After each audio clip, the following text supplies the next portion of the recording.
Welcome to Falcon computer academy. मैं हूं केवल विजय और मैं आज आपको पढ़ाने जा रहा हूं V lookup with if error कि वी लुकअप के साथ आपने इफ एरर का यूज़ कैसे करना है। वैसे तो आप जैसे 1 टाइप करते हैं डाटा आ रहा है, 5 टाइप करते हैं डाटा आ रहा है, 10 टाइप करेंगे डाटा आ रहा है, मगर जैसे 11, 12, 13 कोई और दूसरा नंबर टाइप करेंगे डाटा वहाँ पे नहीं है, तो डाटा नॉट अवेलेबल का यहाँ पे एरर आ रहा है।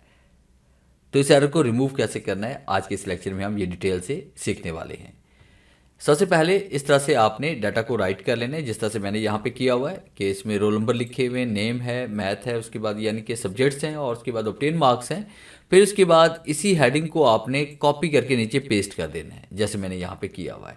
फिर उसके बाद यहाँ पे आपने रोल नंबर 1 या 2 जो भी आप टाइप करेंगे, फिर उसके बाद आपने सेकंड कॉलम में आना है, यानी ये फर्स्ट कॉलम जहाँ से डाटा शुरू हो रहा है वो फर्स्ट कॉलम है, उसके आगे सेकंड कॉलम आ जाएगा। तो यहाँ पे फॉर्मूला हम टाइप करेंगे सबसे पहले इज इक्वल टू, और उसके बाद यहाँ पे हम टाइप करते हैं V lookup. V lookup type करने के बाद फिर आपने क्या करना है, लुकअप आप किसको करना चाह रहे हैं, इस वैल्यू को लुकअप करना चाह रहे हैं। आपने कीबोर्ड से F4 प्रेस करना है, इस सेल को लॉक कर देंगे, कॉमा टाइप करेंगे, फिर इसके बाद आपने टेबल अरे यानी कि उस टेबल को आपने सेलेक्ट करना है, उस डाटा को सिलेक्ट करना है जहाँ से डाटा को आप वी लुकअप करना चाहते हैं। आप F4 प्रेस करेंगे, फिर कॉमा टाइप करेंगे और यहाँ पे हम टाइप कर लेंगे कॉलम्स। कॉलम्स का फंक्शन यहाँ पे टाइप करेंगे, टैब का यूज़ करेंगे। फिर उसके बाद आपने फर्स्ट कॉलम तो ऑलरेडी पहले से आपके पास यहाँ पे ऐड है, तो हमने सेकंड और उसके बाद थर्ड जो कॉलम होगा, यानी फर्स्ट और ये फर्स्ट कॉलम हो गया, ये सेकंड और थर्ड कॉलम को आपने सेलेक्ट करना है। फिर उसके बाद आपने यहाँ पे जो हमारे पास सेकंड कॉलम जो होगा, यानी फर्स्ट कॉलम ये, सेकंड ये, जो सेकंड कॉलम जो होगा इसको आपने सेलेक्ट करना और यहाँ कीबोर्ड से F4 प्रेस कर लेना है ताकि डाटा यहाँ से लॉक हो। और जैसे ही हम यहाँ पे इसको आगे की तरफ ड्रैग करेंगे तो हमारे पास तमाम रिकॉर्ड सामने आ जाए। कॉमा टाइप करते हैं, 0 टाइप करते हैं, ब्रैकेट क्लोज और इंटर प्रेस करते हैं। उसके बाद देखिए जैसे हम इसको ड्रैग करें तो हमारे पास डाटा यहाँ पे आ रहा है।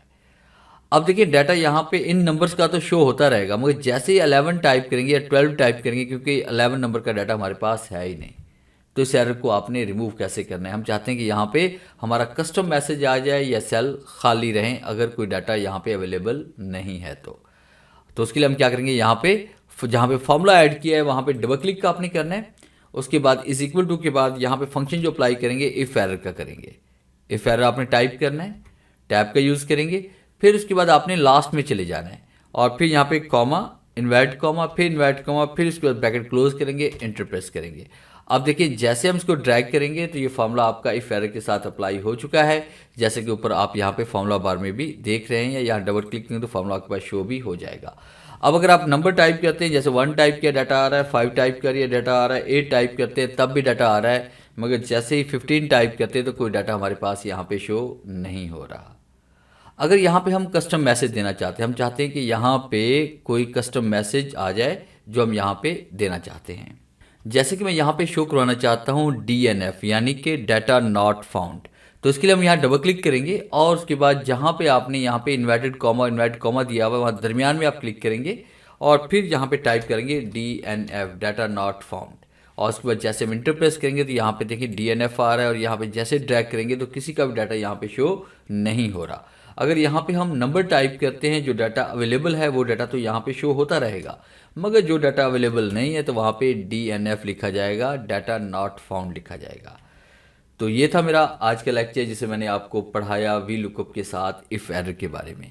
उम्मीद है आज के इस लेक्चर में ज़रूर कुछ नया सीखने को मिला होगा। वीडियो अच्छी लगी है तो इसे लाइक कीजिए और अपने दोस्तों के साथ शेयर कीजिए।